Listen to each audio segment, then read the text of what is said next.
आज हम बात करेंगे कॉन्सेप्ट ऑफ प्रोडक्टिविटी की। और प्रोडक्टिविटी की बात की जाए तो जिसे कहा जाता है पैदावार। और प्रोडक्टिविटी कहते हैं कि जो प्रोडक्शन है, हम कह रहे हैं बायोमास की किसी भी इकोसिस्टम में, तो वो क्या है, वो प्रोडक्टिविटी है।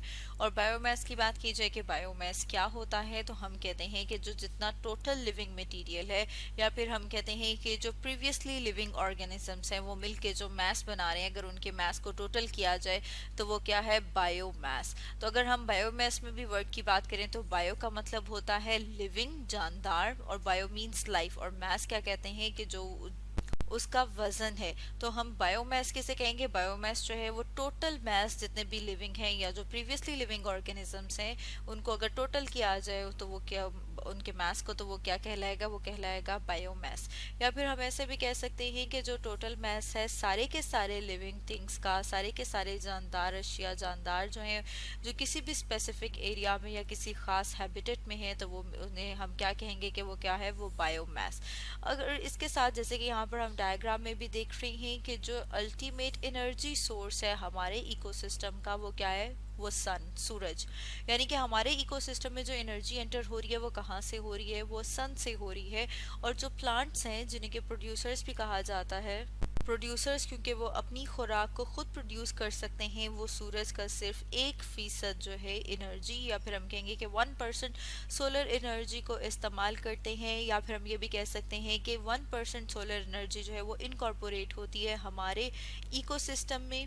तो जो टोटल अमाउंट है सोलर एनर्जी की जो फिक्स कर रहे हैं प्रोड्यूसर्स, और किसके ज़रिए से फिक्स करते हैं, जिस प्रोसेस के ज़रिए से वो सनलाइट को यूज़ करते हुए खुराक बनाते हैं, अपनी फूड बनाते हैं, फूड को प्रोड्यूस करते हैं, प्रिपेयर करते हैं, उस प्रोसेस को कहा जाता है फोटोसिंथेसिस। ठीक है। और अब जो हम बात करेंगे प्रोडक्टिविटी, क्योंकि हम कह रहे हैं कि जो मेन सोर्स है हमारे इकोसिस्टम एनर्जी का वो सन है, तो सन को यूज़ करते हुए प्रोड्यूसर्स, मतलब ये कि प्लांट्स जो एनर्जी बना रहे हैं, जो एनर्जी को फिक्स कर रहे हैं, तो फिर हम क्या कहेंगे, ये जो प्रोडक्टिविटी है इसे कहा जाएगा ग्रॉस प्राइमरी प्रोडक्टिविटी। क्योंकि हम देख रहे हैं कि सबसे पहले जो हमारे इकोसिस्टम में एनर्जी एंटर होती है सन के ज़रिए से, उसे फिक्स करते हैं प्लांट्स। तो अगर हम इसको एक और डायग्राम से देखें, जैसे कि यहाँ पर हम डायग्राम में देख रहे हैं कि सनलाइट को यूज़ करते हुए प्लांट्स क्या करेंगे, फूड प्रिपेयर करें, जिसे कि ग्लूकोज कहा जाता है, फोटोसिंथेसिस के ज़रिए से।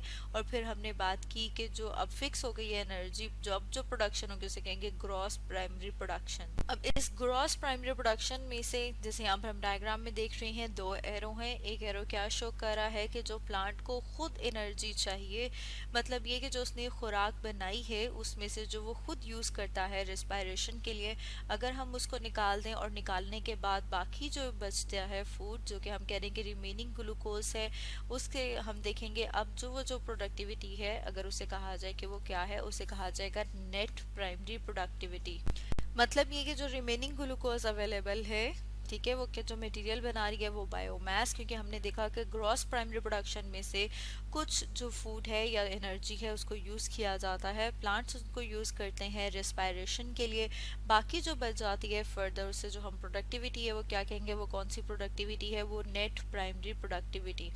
अब इसके बाद ये जो प्रोडक्टिविटी है इसको फर्दर हम डिवाइड कर सकते हैं कि प्रोडक्टिविटी जो कि लैंड में हो रही है, टेरेस्ट्रियल इकोसिस्टम की बात करें जो उसके ऊपर हो रही है, जैसे कि हम लैंड इकोसिस्टम कहते हैं, तो हम देखते हैं कि जो हमारा लैंड इकोसिस्टम है, मतलब ये कि जो हमारा टेरेस्ट्रियल इकोसिस्टम है, अगर हम इसमें बात करें तो हम देखते हैं कि जो प्रोडक्टिविटी लैंड इकोसिस्टम में है वो इंक्रीज करती है, मतलब ये कि बढ़ती है टेम्परेचर के साथ, कहाँ तक, 30 डिग्री तक। ठीक है। अगर हम 30 डिग्री से टेम्परेचर हायर की बात करें तो फिर प्रोडक्टिविटी का डिक्लाइन स्टार्ट हो जाएगा।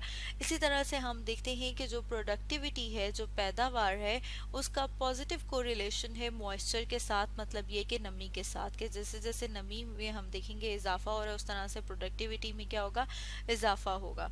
इसी तरह से हम देखते हैं कि जो लैंड की प्राइमरी प्रोडक्टिविटी है वो हाईएस्ट होती है वार्म वेट जोन्स में। वार्म मतलब ये कि थोड़े गर्म और थोड़ी जिनमें नमी होगी, और उन जोन्स में कौन से आते हैं, ट्रॉपिक्स, जैसे ट्रॉपिकल रेन फॉरेस्ट है।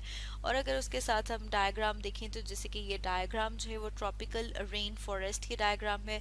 इसके साथ साथ अगर हम लैंड इकोसिस्टम में बात करें कुछ ऐसे एरियाज़ की जहाँ पर हम देखते हैं कि अगर टेम्परेचर या फिर हम कंडीशंस की बात करें तो वहाँ पर हम देखते हैं कि वहाँ पर हॉट टेम्परेचर होगा, ड्राई कंडीशंस होंगी, वहाँ की आबो हवा जो है मतलब ये कि वहाँ खुश खुश्क होगी, गर्मी ज़्यादा होगी, तो वहाँ पर प्रोडक्टिविटी जो है वो बहुत कम होती है, लोएस्ट प्रोडक्टिविटी होती है। और ऐसे एरियाज कौन से होते हैं, जैसे कि डेजर्ट, जिन्हें कि सहरा कहा जाता है। जैसे यहाँ पर हम डायग्राम देख रही है, तो इन दोनों डायग्राम में अगर हम डिफरेंस देखें तो प्रोडक्टिविटी हम पिक्चर में देख के, डायग्राम में देख के बता सकते हैं कि यहाँ पे प्रोडक्टिविटी हाईएस्ट है और यहाँ पे प्रोडक्टिविटी जो है वो लोएस्ट है। हालांकि ये दोनों कहाँ की है, लैंड इकोसिस्टम की। तो इसका मतलब है कि टेम्परेचर, मॉइस्चर, तो ये चीज़ें जो है इनका बहुत इंपॉर्टेंट रोल है, ये बहुत इंपॉर्टेंट फैक्टर हैं हमारे लैंड इकोसिस्टम की प्रोडक्टिविटी में। अब अगर हम फर्दर डिस्कस करें प्रोडक्टिविटी जो है इक्वेटिक इकोसिस्टम की, तो उसमें जैसे कि यहाँ पर हम देख रहे हैं, ओशन की बात करें, समंदर की बात करें, तो उसमें हम देखते हैं कि लाइट और न्यूट्रिएंट, मतलब जो रोशनी है उसके साथ साथ न्यूट्रिएंट जो उनका बहुत इंपॉर्टेंट रोल है। ये बहुत इंपॉर्टेंट फैक्टर्स हैं हमारी प्रोडक्टिविटी के। लाइट की क्यों बात करें, क्योंकि हम देखते हैं कि जो फोटोसिंथेसिस का प्रोसेस है वो किसकी प्रेजेंस में होता है, वो लाइट की प्रेजेंस में, सनलाइट की प्रेजेंस में होता है। तो जो लाइट है वो कहाँ तक पेनिट्रेट करती है, तो हम देखते हैं कि जो लाइट है वो पेनिट्रेट करती है सिर्फ और सिर्फ अपर मोस्ट लेवल में, और फिर फोटोसिंथेसिस जो है जहाँ तक लाइट पेनिट्रेट करेगी वहीं तक होगा। मतलब ये कि सरफेस के ऊपर, या फिर हम कहते हैं कि नियर सरफेस के ऊपर। इसके अलावा हम देखते हैं कि मेरीन प्राइमरी प्रोडक्टिविटी सबसे हाईएस्ट होती है कोस्ट लाइन के ऊपर। मतलब ये कि जो सहराई साहिल समंदर के ऊपर, मतलब ये कि जो समंदर के किनारे हैं वहाँ पर।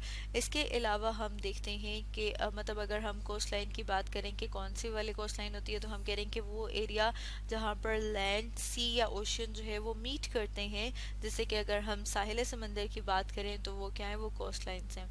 इसके अलावा हम देखते हैं कि जो इक्वेटिक इकोसिस्टम है, अगर हम उनकी बात करें तो उसमें हम देखते हैं एल्गल बर्ड बेड्स। इसके अलावा कोरल रीफ जो है ये क्या बना रहे हैं, ये है highest net productivity production, sorry primary production. और अगर हम इसमें डायग्राम देखें तो जैसे यहाँ पर हम डायग्राम में देख रहे हैं कोरल रीफ, और इसके साथ हम देख रहे हैं एल्जी, एल्गा देख रहे हैं, एल्गल बेड देख रहे हैं। तो हम देख रहे हैं ये जो ग्रीन कलर एल्जी का, ये क्या शो कर रहा है, शो कर रहा है कि यहाँ पर लाइट की प्रेजेंस में फोटोसिंथेसिस होगी, और फोटोसिंथेसिस के रिजल्ट में हमने देखा था कि क्या होती है, मतलब ये कि वो अपनी फूड खुद प्रिपेयर करते हैं, जो किसको शो कर रहा है, इक्वेटिक इकोसिस्टम की प्रोडक्टिविटी। तो स्टूडेंट्स आज हमने स्टडी किया कॉन्सेप्ट ऑफ प्रोडक्टिविटी के बारे में।